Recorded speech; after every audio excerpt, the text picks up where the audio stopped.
Kryepiskopi Joan ka kryer këtë të diel vizitën e tij të parë kryepiskopale në manastirin e Hirshëm të Shënblashit. Në këtë manastir u mbajt kremtimi panegjirik i së dielës së miroprursve në skithin e grave miroprurse, që festoi këtë të diel e kryesuar nga kryepiskopi i Tiranës, Durrësit dhe i gjithë Shqipërisë, Fortlumturia e tij Joani. Në bashkëmeshim ishin edhe mitropoliti i Fierit Hirësi Nikolla, mitropoliti i Beratit Hirësi Asti, episkopi i Krujës Hirësi Anastasi, si dhe mjaft klerik dhe kryepiskopata dhe mitropolit. Ditën të tërë të përsosur të shenjtë me paqe dhe të pamëkatshme, le t'i lypim Zotit.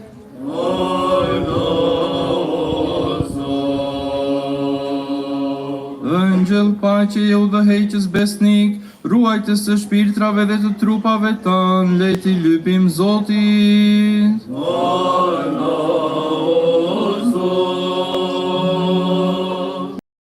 Në fjalën e tij, kryepiskopi Joan theksoi se fjalët e Zotit janë transhistorike për të gjithë popujt dhe të gjitha kohrat.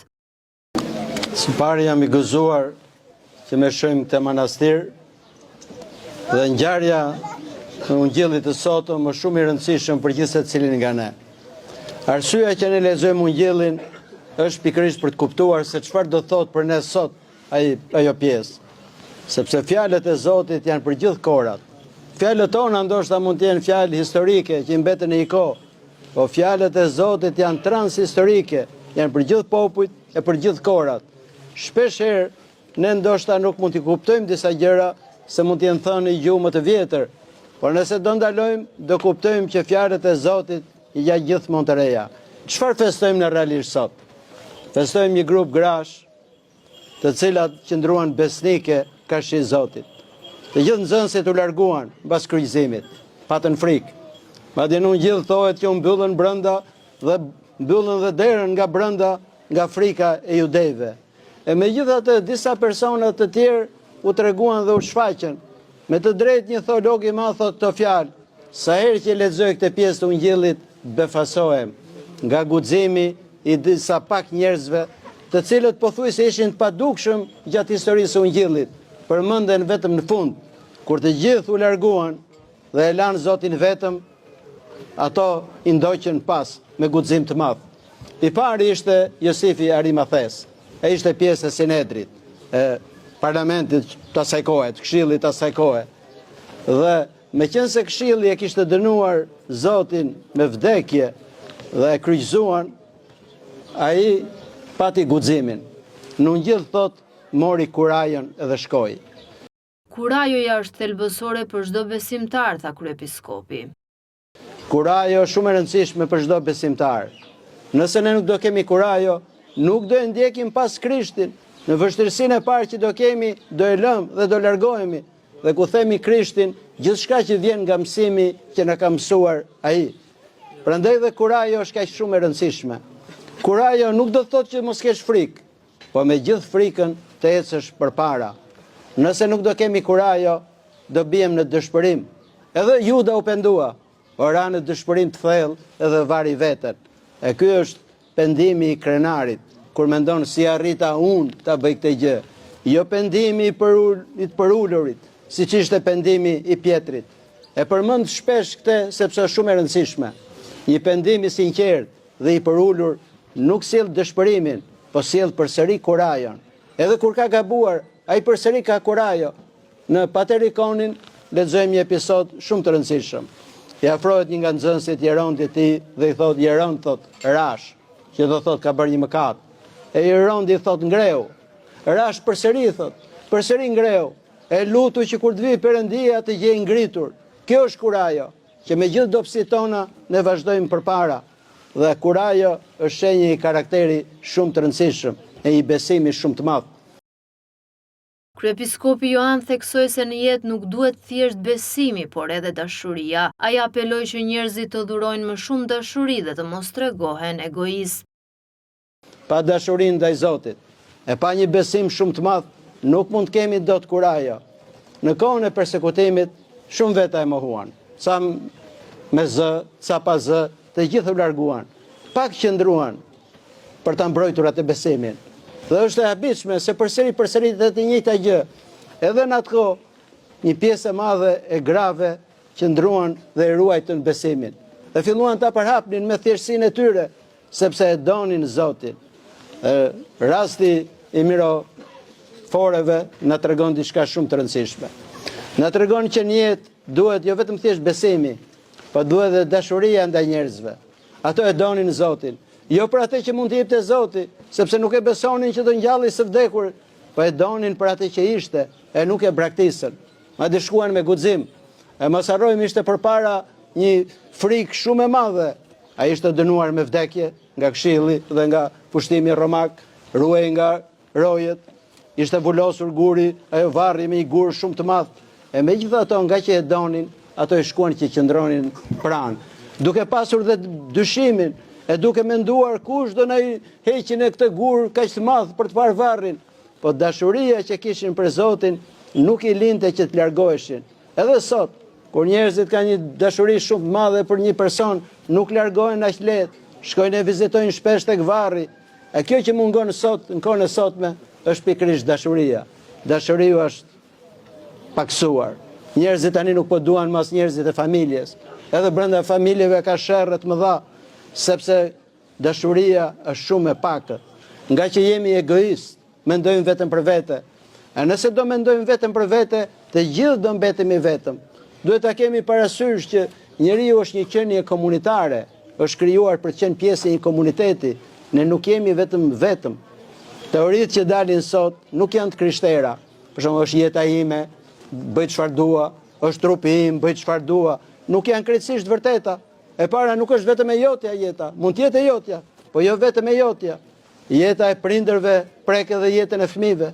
Dhe jeta e fëmijëve prek dhe jetën e prindërve. Kështu që s'mund të jetë vetëm jeta jonë. Ne jemi qenie komunitare, e në qeniet komunitare ka dashuri ndërmjet njëri tjetrit. Shenjë karakteri të fortë është besimi dhe besnikëria në Zot, tha kryepiskopi. Diçka tjetër e rëndësishme te këto gra guximtare ishte edhe besnikëria që kishin karshi Zotit. Një shenjë karakterit fortë. Njeriu nuk mund të kthej çdo ditë karakterin e tij. Nëse beson diçka, duhet qëndroj besnik asaj gjëje, sepse formohet një miqësi. Sot për fatin tonë keq, miqësia ka hikur. Madje Shëni Joan Gojarti guxon e thotë që dhe miqësia është një mister, një sakrament. Se çfarë është misteri në Kishën Ortodokse? Që do thotë nëpërmjet shenjave të dukshme transmetohet hiri i padukshëm i Perëndis. Edhe në miqësi të vërtetë transmetohet një hir, se miqësia e vërtetë vjen nga dashuria. Atje ku është dashuria, atje është si pranishëm edhe Perëndia. Prandaj dhe sot nuk ka shumë miqësira. Miqësira janë shumë të dobta. Në rastin më të mirë mund të jenë partneritete që bashkëpunojnë për diçka, po miqësira të vërteta nuk ka më. Dikur dhe paganët ipnin jetën për miqtë e tyre. Sa më shumë duhen të krishterët. Ne jo vetëm që nuk japim jetën, po shpeshherë as nuk i ndihmojmë. Sa në mbaron interesi, largohemi prej atyre të tjerëve.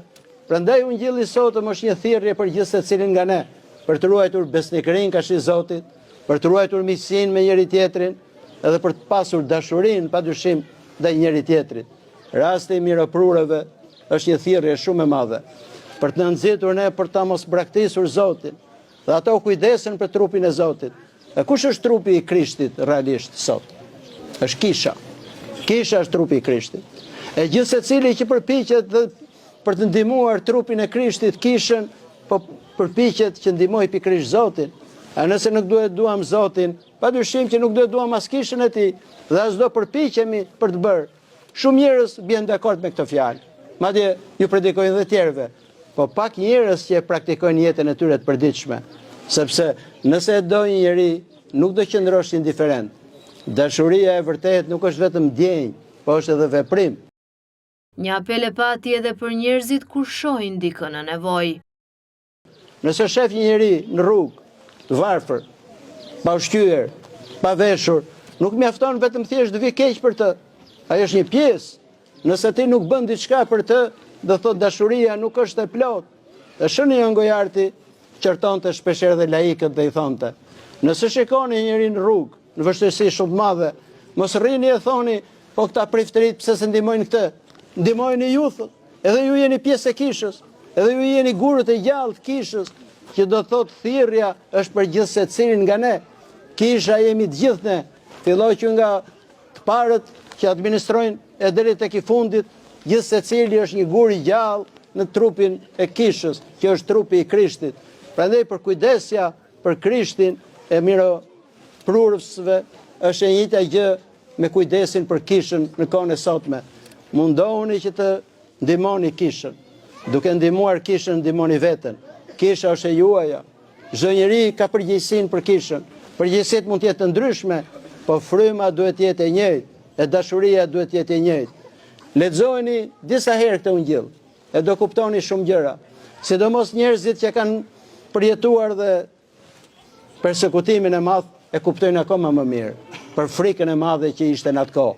Sikur të ishte i dënuar në atë kohë dikush nga pushteti politik i asaj kohe. Sa veta do i shkonin në varr atij njeriu? Po thuj se asnjëri. Dhe ne kemi parë shpeshherë kur vdiste një njeri me biografi jo të mirë, as farefisi i tij nuk shkonte, sepse kishin frikë, e s'kishin shumë kurajo. Dashuria e madhe sjell kurajo. A nëse ne nuk kemi kurajon, le të përpiqemi ta forcojmë dashurinë tonë, sepse nëse nuk kemi dashuri për dikë, nuk do e ndihmojnë. Përse nënat bëjnë kaq shumë sakrifica për fëmijët e tyre? Sepse i duan. Nëse nuk do i donin, nuk do bëjnë sakrifica. Sakrifica vjen pikërisht nga një dashuri shumë e madhe. Zoti aq shumë e deshi botën, thot ungjilli, sa dha birin e tij të vetëm për ta shpëtuar atë. Dashuria gjithmonë ka sakrificë.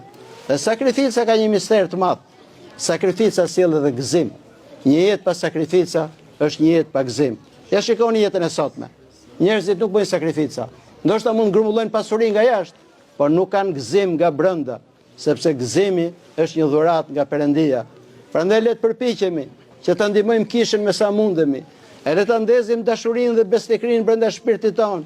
E Zoti do na japi një gëzim shumë të madh, i cili do ndriçojë jetën tonë e padyshim do ndriçojë edhe shumë njerëz që janë rrotullnesh. Amin. Të pranishëm në këtë kremtim ishin besimtar të shumt nga i gjithë vendi.